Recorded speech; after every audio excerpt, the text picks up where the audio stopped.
संगठन विस्तार का भी काम कर रही है, क्योंकि 2022 के चुनाव को मजबूती से अकेले लड़ने की तैयारी कर रही है। साथ ही साथ जन विरोधी सरकार की जो वो नीतियां हैं, जिससे न महिलाएं सुरक्षित हैं, नौजवानों को रोजगार नहीं है, सिर्फ और सिर्फ लड़ाने की और सांप्रदायिकता फैलाने की राजनीति की जा रही है, उसको लेकर भी पीस पार्टी जनता में जागरूकता फैलाने का कार्य कर रही है। एवं आज उसी कड़ी में शाहजहांपुर इरफान साहब की उपस्थिति हुई है और हमारा लक्ष्य यही है कि 2022 में पीस पार्टी मजबूती से चुनाव लड़ेगी, अकेले लड़ेगी और हम लोग ये संदेश देंगे कि अब जनता नए विकल्प को तलाश रही है। इन लोगों से जनता उब चुकी है, चाहे सपा, बसपा या कांग्रेस हो। जनता को वो विकल्प चाहिए जो संपूर्ण मानवता को, संपूर्ण न्याय और संपूर्ण अधिकार की बात करे, क्योंकि किसी भी सरकार ने संपूर्ण मानवता की बात नहीं की, किसी ने पिछड़ों की बात की, किसी ने अगड़ों की बात की, लेकिन संपूर्ण मानवता को न्याय दिलाने की बात नहीं की। इसी कड़ी में मैं अनुरोध करूंगा हमारे मुख्य अतिथि प्रदेश प्रभारी इरफान साहब से कि वो पत्रकार बंधुओं को संबोधित करें, जो कि 2022 के चुनाव के प्रभारी हैं, जिनके नेतृत्व में पीस पार्टी 2022 का चुनाव लड़ेगी। यहाँ पर मौजूद सारे पत्रकार बंधु, यहाँ पर दूर दराज से आए शाहजहांपुर के पीस पार्टी के नेतागण और कार्यकर्तागण, सबसे पहले तो मैं आप सभी लोगों को दीपावली की शुभकामनाएं देता हूं। और आज एक और त्योहार है भैया दूज का, उसको भी मैं सारे पत्रकार बंधुओं को और सारे कार्यकर्ताओं की उसकी भी बधाई देता हूं। आज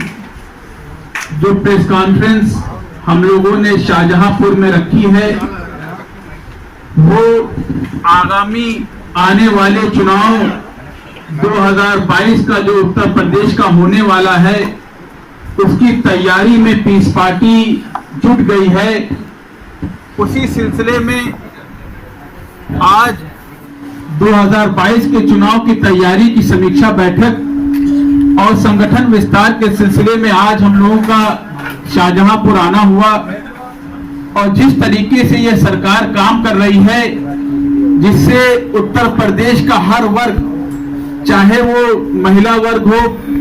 चाहे वो दलित हो, मुसलमान हो, पिछड़ा वर्ग हो, चाहे वो बिजनेसमैन हो, चाहे वो किसान हो, हर वर्ग आज उत्तर प्रदेश में पूरा बेहाल खड़ा है, परेशान खड़ा है। और इससे पहले की जो सरकारें रही हैं, चाहे वो सपा की सरकार रही हो, बसपा की सरकार रही हो,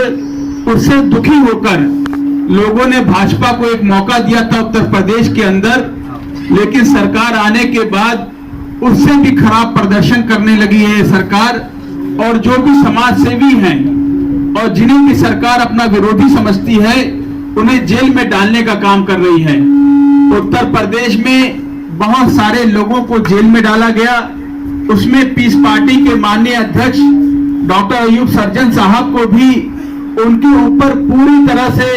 अवैधानिक तरीके से उनके ऊपर एनएसए लगाकर उन्हें जेल में डाला गया और पूरे 2 महीने वो जेल में रहे। लेकिन एडवाइजरी बोर्ड ने ये पाया कि जो उनके ऊपर सरकार ने एनएसए लगाया था वो पूरी तरीके से बेबुनियाद था और उन्हें जेल से रिहा कर दिया गया। ऐसे बहुत से साथी हैं, ऐसे बहुत से लोग हैं जिन्हें सिर्फ द्वेष की भावना से उन्हें जेल में डाला गया। यही नहीं, उत्तर प्रदेश की हालत तो ये हो गई है कि मैंने देखा कि कुछ महीनों पहले लगातार हर महीने पत्रकारों तक की हत्या उत्तर प्रदेश में शुरू हो गई थी। और जिस प्रदेश के अंदर जहां पे पत्रकार जो सत्य दिखाता है, सच्चाई दिखाता है, अगर उसकी हत्या शुरू हो जाए तो मेरा यह मानना है कि जिस प्रदेश के अंदर सत्य नहीं, उस प्रदेश के अंदर धर्म नहीं है। तो यह सरकार धर्म से भी हट चुकी है, जहां पर लगातार आज से 2-3 महीना पहले हर महीने पत्रकारों की हत्या हो रही थी। और उसी क्रम में देखेंगे आप तो जितने छोटे बिजनेसमैन हैं, चाहे वो महोबा का मामला हो, चाहे वो कानपुर का मामला हो, चाहे वो देवरिया का मामला हो, छोटे छोटे जो हमारे बिजनेसमैन भाई हैं, कारोबारी भाई हैं, उनकी हत्याओं का भी दौर पूरे उत्तर प्रदेश में चल चुका था। और आज के वक्त में विकल्प के रूप में कोई राजनीतिक पार्टी दिखाई नहीं दे रही है। इससे पहले पीस पार्टी 2 उपचुनाव लड़ चुकी थी और एक उपचुनाव गठबंधन के साथ हम लोगों ने गोरखपुर और फूलपुर का लड़ा था और दोनों ही चुनाव में पीस पार्टी ने और उसके जो साथ में पार्टियां थी उन लोगों को सफलता भी मिली थी। लेकिन जो अभी उत्तर प्रदेश के अंदर उपचुनाव हुए हैं उसमें यह साफ दिख गया है कि जनता सपा बसपा और बाकी दलों से पूरी तरीके से उब चुकी है और पीस पार्टी ने फैसला लिया था कि उपचुनाव न लड़के सीधे जो 2022 के होने वाले चुनाव हैं उसकी तैयारी में लग चुकी है पीस पार्टी। और साथ ही साथ हम लोगों ने फैसला लिया है कि 250 से ऊपर सीटों के ऊपर पीस पार्टी चुनाव लड़ने की तैयारी कर रही है और खास बात यह है कि 25% सीटें आने वाले चुनाव के अंदर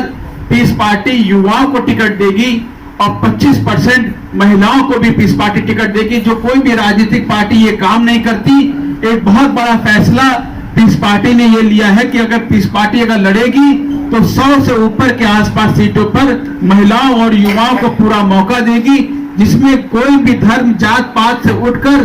पूरे हम लोग युवाओं को राजनीति और महिलाओं को मुख्य धारा में लाना चाहते हैं। उसकी तैयारी के सिलसिले में हम लोग अभी से लग चुके हैं और हमें उम्मीद है जिस तरीके से पहले जनता ने पीस पार्टी को प्रेम दिया था, आशीर्वाद दिया था, हमारे विधायक भी जीते थे, तो हमें उम्मीद है कि इस बार पीस पार्टी के